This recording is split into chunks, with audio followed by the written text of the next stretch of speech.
Selamat pagi, saya adalah Dr. Mariska Elizabeth Mkes.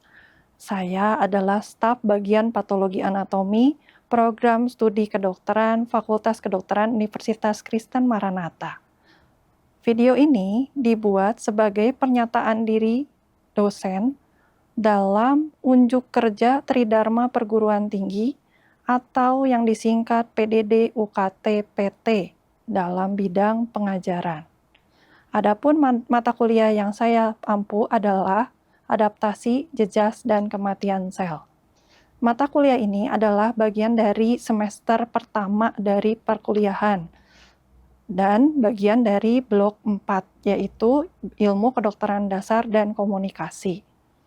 Mata kuliah ini terdiri dari 2 kali kuliah tatap maya dan diskusi kasus, yaitu 2 kali 50 menit. Dan diikuti dengan belajar mandiri 2 kali 60 menit. Sistem pembelajaran disampaikan melalui pendekatan ceramah interaktif tatap maya. Materi dilengkapi dengan gambar digital makroskopis dan mikroskopis dan contoh kasus klinis.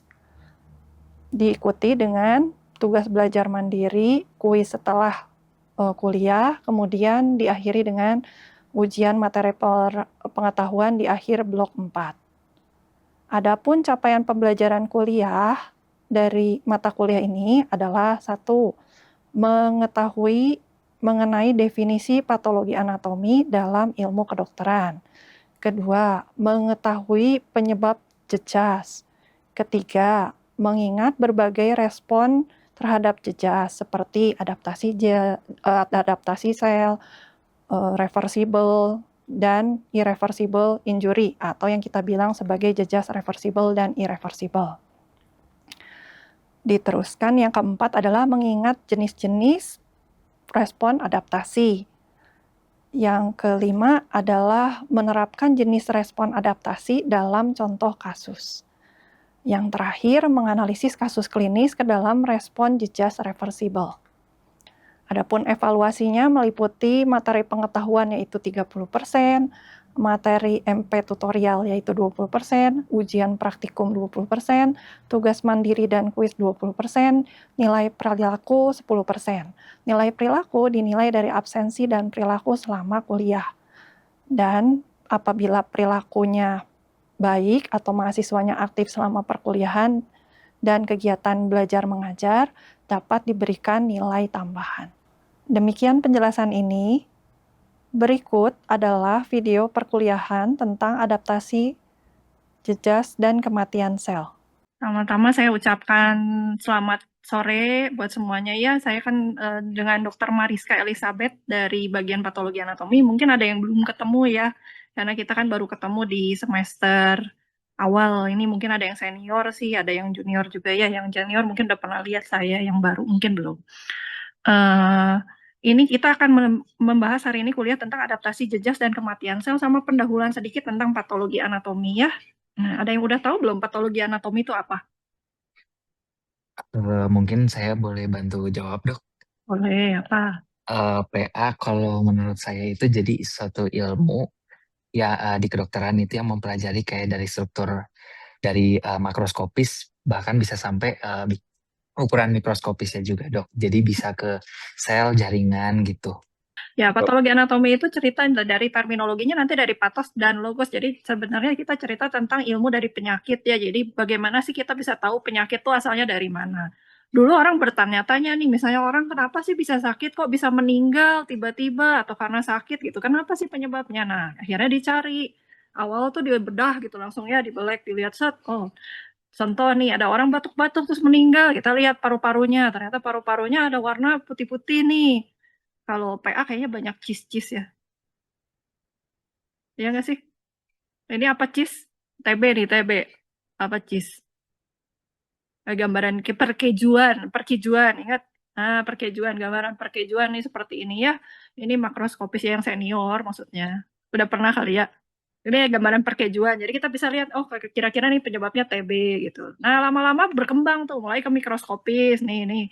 Nanti keluar misalnya selnya seperti ini yang kayak apa? Kayak mata burung hantu ya, burung hantu nih mikroskopis dengan pewarnaan He misalnya ya, kita bisa tahu oh ini penyebabnya karena Hodgkin lymphoma. Terus yang lain misalnya ini mikroskop elektron sama ya, all style-nya sama ya, bentuknya sama nih. Nah ini juga si burung hantu. Jadi kita bisa tahu kalau misalnya ada sel ini yang namanya disebut Riestenberg, tahu nih penyakitnya pasti tumor di kelenjar getah bening gitu yang namanya Hodgkin. Nah, kita juga bisa melihat sampai ke tingkat protein nih dengan pewarnaan imunohistokimia ya, nanti bisa kelihatan nih protein. Imunohistokimia, kita bisa lihat, oh ini loh penyebabnya, proteinnya yang mana kita kasih warna yang coklat-coklat ini yang imunohistokimianya ya. Oke. Nah, sebelum mulai mungkin diingetin kembali kemarin waktu blok 2 udah tahu ya tentang organel sel kan kita ada bahas tentang organel, ada yang masih inget nggak? Atau udah lupa? Lupa-lupa sedikit? Lupa-lupa ingat? Baiklah. Kita mulai nih. Pertama, nukleus. Nukleus fungsinya buat apa coba? Ada yang bisa jawab nggak? Yang senior meren. Siapa? Jeva? Jeva?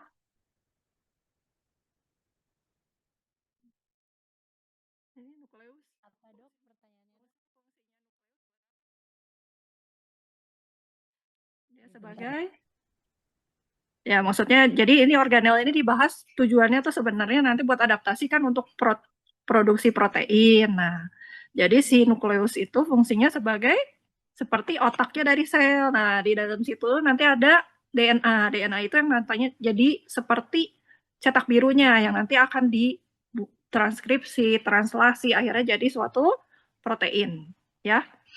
Ini nukleus. Nah, setelah itu nanti si DNA-nya akan ditranskripsi jadi mRNA dibawa ke dalam sitoplasma. Di sitoplasma ada yang bikin protein yaitu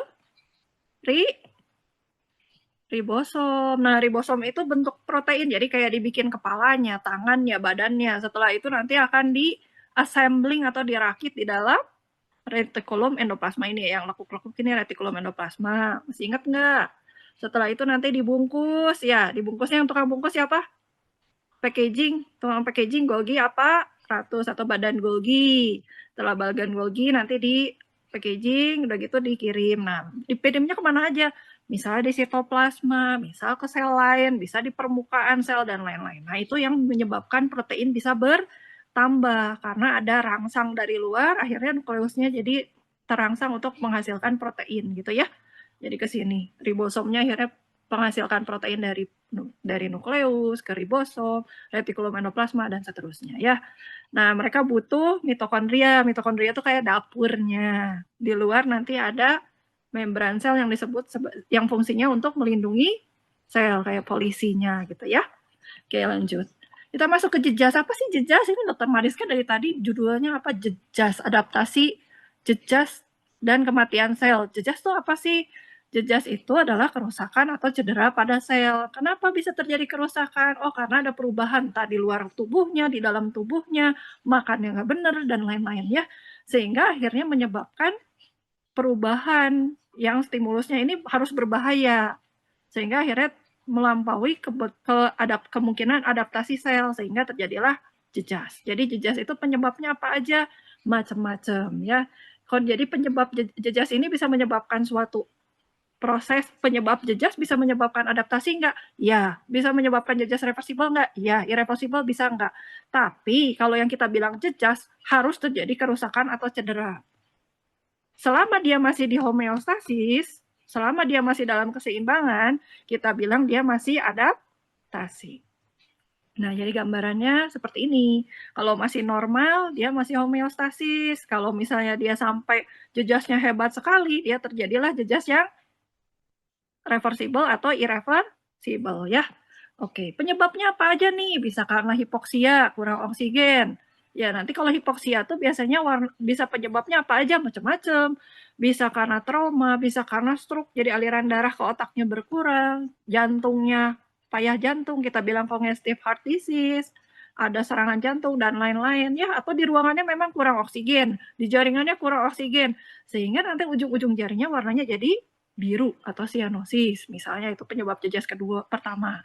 Kedua, bisa jejasnya karena fisik, misalnya kepanasan, kebakar, dan lain-lain.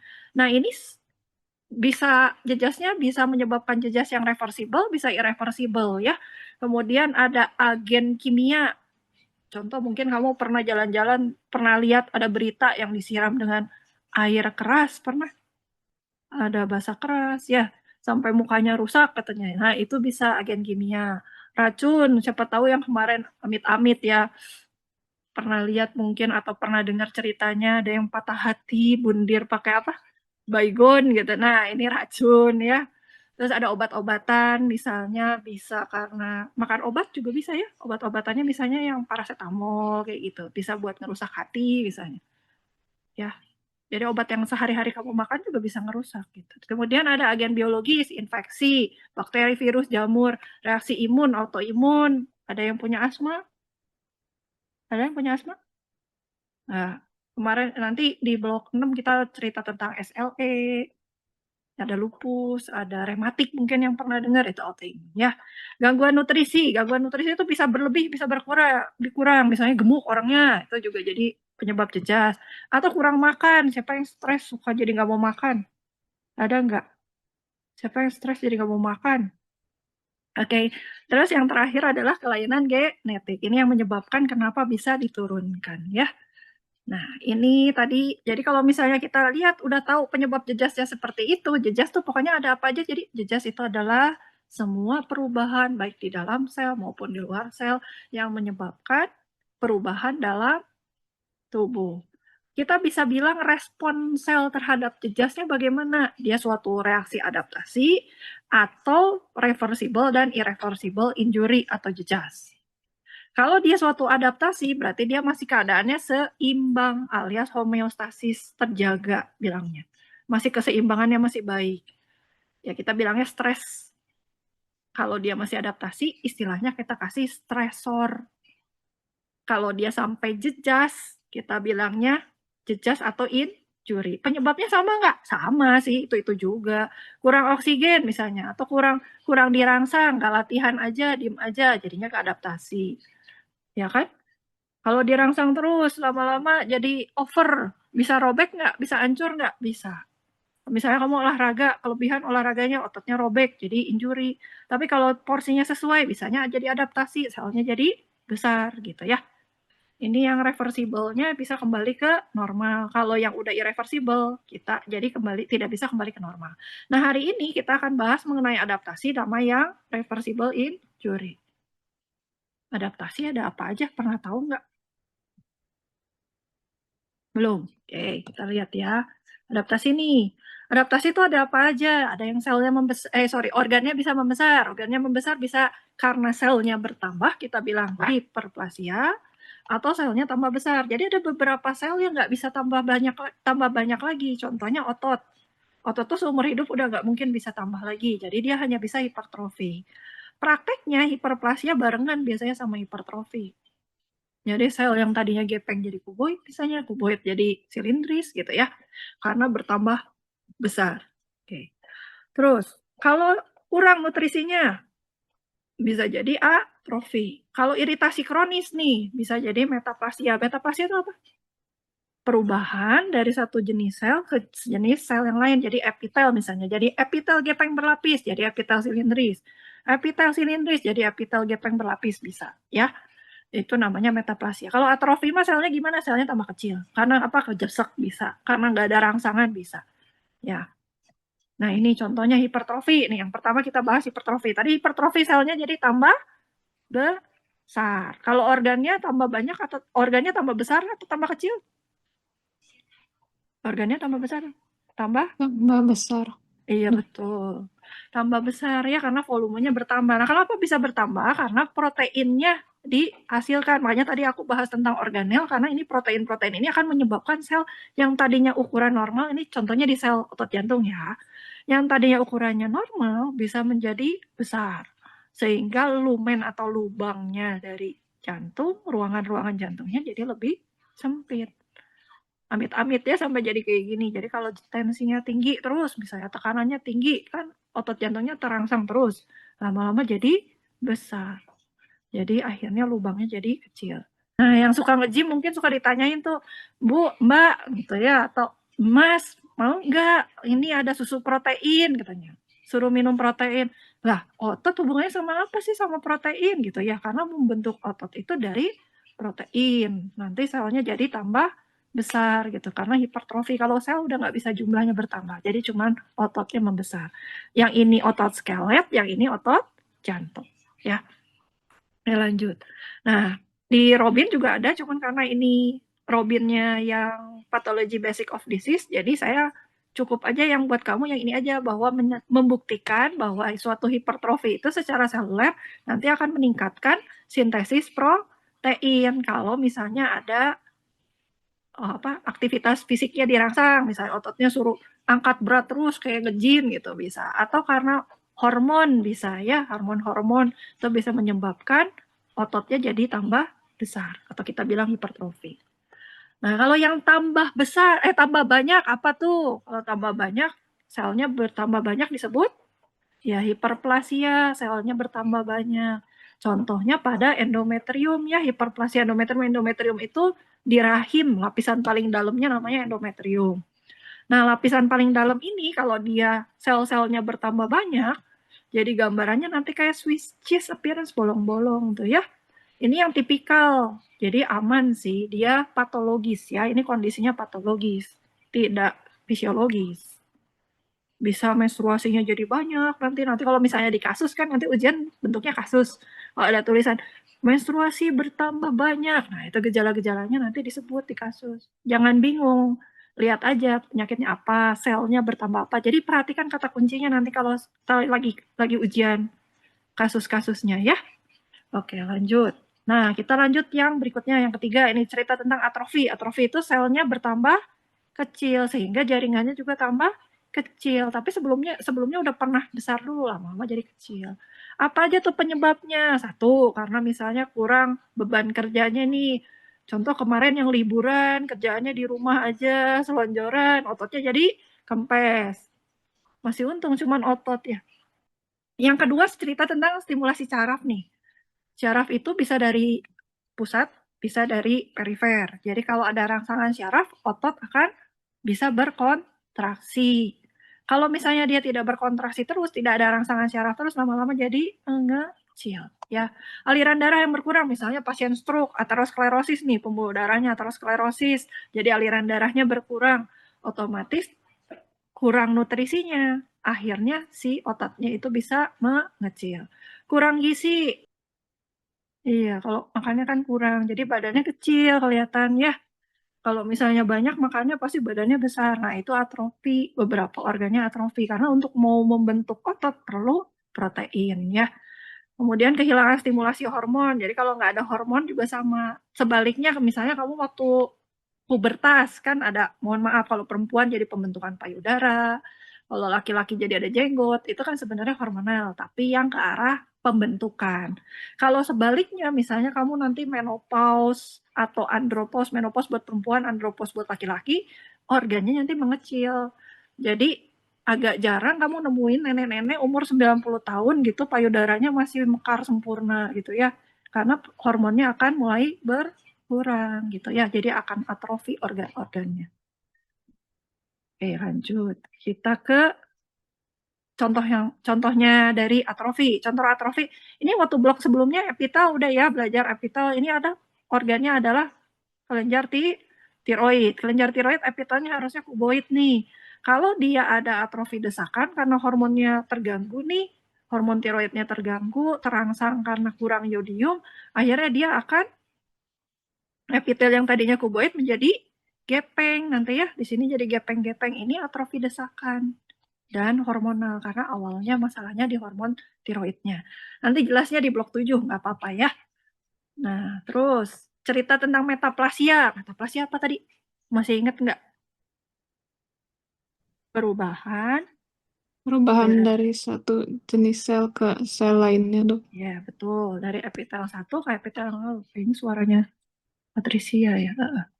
Dari satu jenis sel ke sel yang lain nih. Contohnya, kalau di esofagus, di saluran cerna, kan bagian bawahnya harusnya epitelnya gepeng berlapis ya.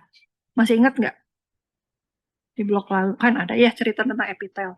Jadi kalau kena asam lambung berulang, epitel yang ini nih, yang terusnya epitel gepeng berlapis, nanti berubah jadi epitel silindris karena kena asam terus. Contohnya pada orang yang apa? GERD. Jadi GERD itu asam lambungnya balik, reflux. Gastroesophageal reflux disease, GERD namanya. Kalau reflux asamnya balik tuh dari asam lambung ke esofagus, karena asam lambung terus. Yang harusnya epitel gepeng berlapis jadi epitel silindris.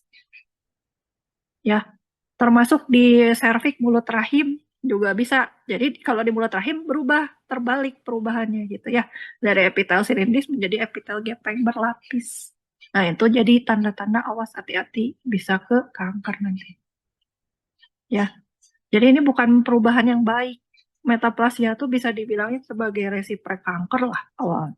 Jadi bisa jadi kanker. Nah, kita lanjut ya. Nah, yang kedua, kita cerita tentang jejas reversible dan irreversible. Irreversible-nya nanti di pertemuan berikutnya. Kita bahas ke jejas reversible aja. Reversible tuh ada dua. Kalau di Robin ya, dia bilang ada bengkak keruh, nama lainnya cellular swelling, nama lainnya cloudy swelling. Yang kedua adalah cerita tentang degenerasi lemak atau fatty generation atau fatty change. Yang untuk irreversible-nya ada nekrosis dan apoptosis. Yang ini pasti mati. Ini mah ya kematian sel. Nggak bisa balik.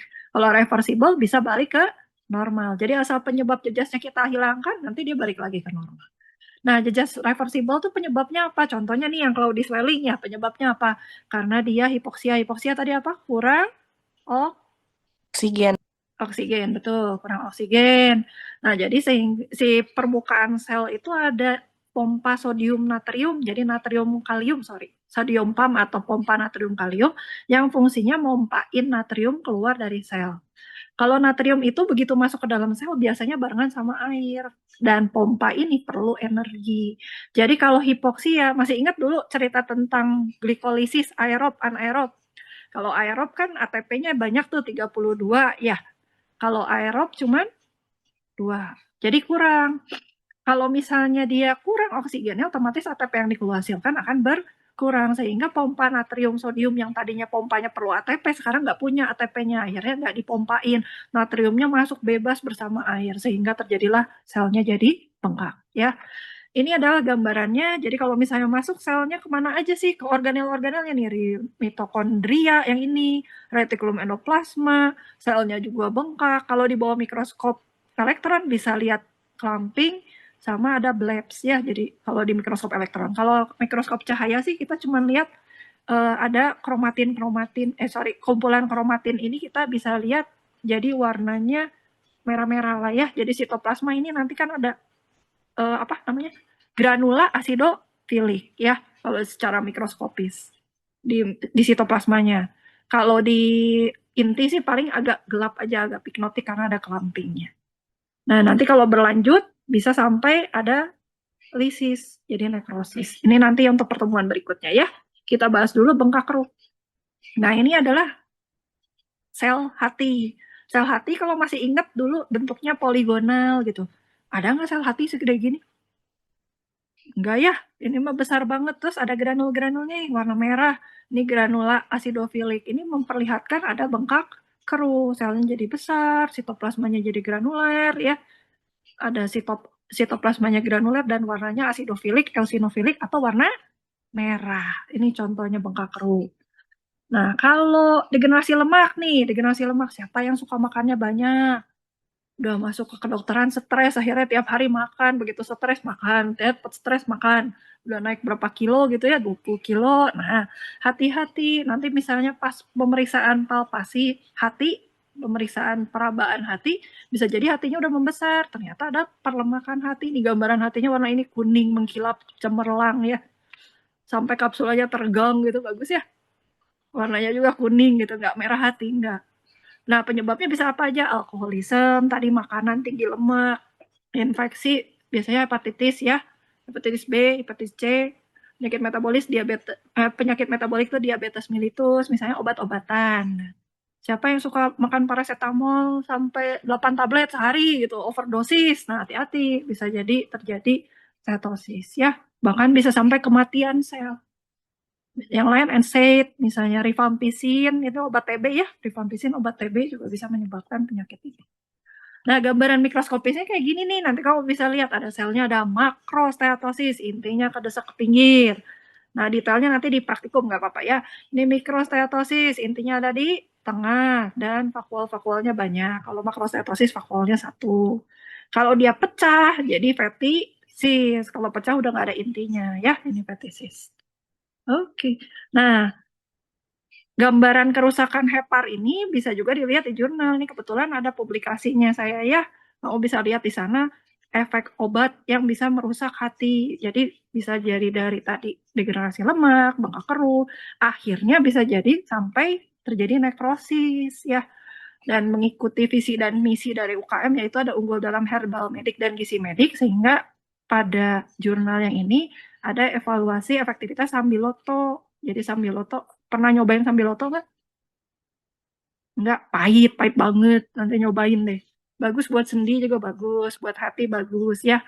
Buat nafsu makan gitunya bagus. Jadi banyak efeknya ini.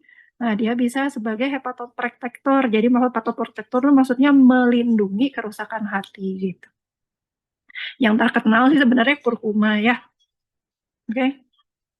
Yuk, lanjut. Nah, ini contoh kasusnya nih. Seorang anak dengan polio atau lumpuh layuh atau akut flaccid paralysis. Pernah lihat yang polio nggak? Nggak, oke. Nah, ini penyebabnya adalah virus polio. Virus polio itu merusak sistem syaraf tepi, sehingga aliran listriknya atau syaraf ke perifernya berkurang. Kalau lihat gambarannya, kira-kira otot rangkanya gimana? Bagus nggak? Nggak. Mengecil atau membesar? Mengecil. Mengecil. Jadi kira-kira jenis adaptasinya apa dong kalau mengecil? Atrofi. Atrofi. Tuh, jadi ini atrofi. Kalau suruh milih nih sekarang, etiologi adaptasinya kira-kira apa nih? Kan penyebabnya sama aja nih, stresornya. Stresornya yang mana nih kira-kira?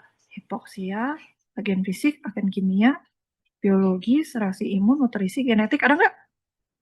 Nggak ada, kan ini penyebab jejas. Emang sengaja. Itu kan penyebab jejas ya? Bener nggak? Kalau yang ini adaptasi apa dong penyebabnya?